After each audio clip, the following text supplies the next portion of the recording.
Okay, you see them everywhere. On your coffee cup, your boarding pass, the menu at your favorite restaurant.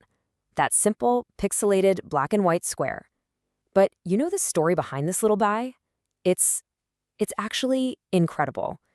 So today, let's decode this surprisingly fascinating tale of invention, strategy, and a lunch break that literally changed the world.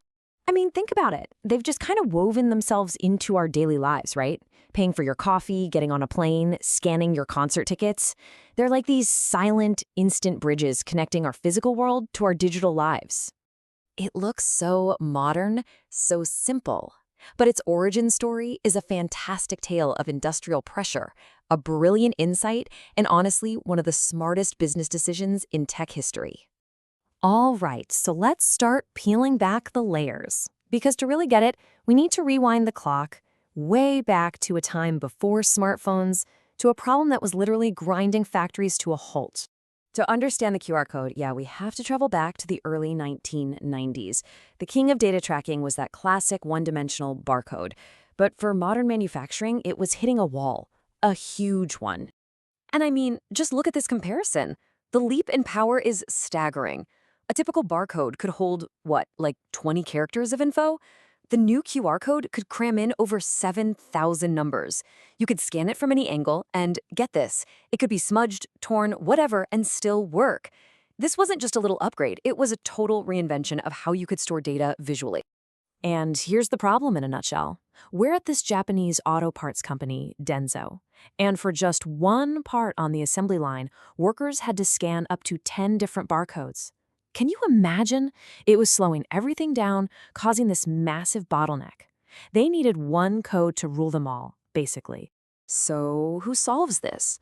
The solution came from an engineer at Denso, a guy named Masahiro Hara. And his aha moment? It didn't happen in some high-tech lab. Nope. It happened during his lunch break, over a board game. So Hara's playing this ancient board game, Go. He's looking at the grid, the black and white stones, and then boom. The light bulb goes off. He realized a two-dimensional grid, a square, could pack in information both horizontally and vertically. That meant exponentially more data in the exact same amount of space. But for Hara, this was more than just solving a tricky engineering problem. It was personal. He was driven by this almost rebellious spirit. He wanted to prove that a Japanese auto parts manufacturer could create something truly world-class and shut down the doubters. Okay, so this is the secret sauce for the QR code's ridiculous speed. To make it scannable in an instant, Hara's team needed a unique visual anchor. So what they do? They analyzed thousands of printed things, magazines, posters, you name it, and they found that this specific ratio, 1 to 1 to 3 to 1 to 1, of black and white space was the rarest pattern out there. By sticking this finder pattern in 3 corners of the square, they basically gave scanners a bullseye to lock onto instantly, from any angle. So the tech was brilliant, but that was only half the story. The truly genius part, the move that guaranteed this thing would take over the world, was how they decided to release it. Okay, in a move that was so far ahead of its time, Denso Wave made this just monumental decision. They had the patent, right? They could have locked it down. Instead, they announced they would not exercise their rights. They made the specs for the QR code totally public. Anyone, anywhere could use it, for free.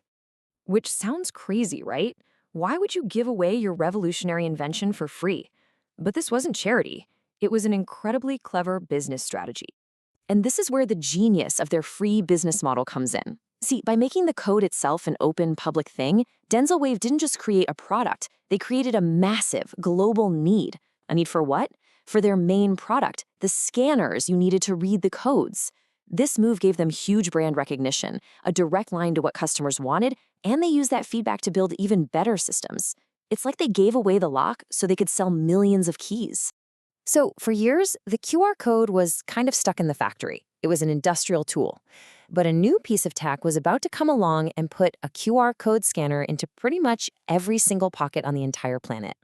But this didn't just happen overnight. For years, it was a really slow burn, and it was mostly just popular in Japan. The real game changer for the rest of us came in 2017. That's when Apple and Google finally built QR scanners right into their native phone cameras. All of a sudden, you didn't need a special app anymore.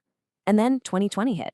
The pandemic made contactless a word we all knew and needed, and the QR code went from being a nerdy tech thing to an everyday tool, just like that. So here we are, 3 decades later.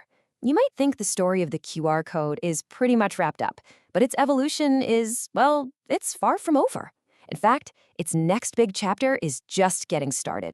Get this, the Global Standards Organization, GS1, is already pushing a plan to phase out the old-school barcode you see at the grocery store. The plan is to replace it with QR codes by 2027. This means a single code on your cereal box could link to everything from the price and inventory to nutritional facts and how to recycle the package. And the inventor himself, Masahiro Hara, he's still dreaming even bigger. He sees a future where QR codes are used in emergencies to hold vital medical records. Think x-rays, allergies, critical data that could save your life when the internet is down. You know, the story of the QR code is just this incredible reminder that sometimes the most revolutionary ideas aren't super complex or expensive. They're simple, they're elegant, and maybe most importantly, they're open for everyone to use and build on. It really makes you wonder, what's the next big idea hiding in a simple square?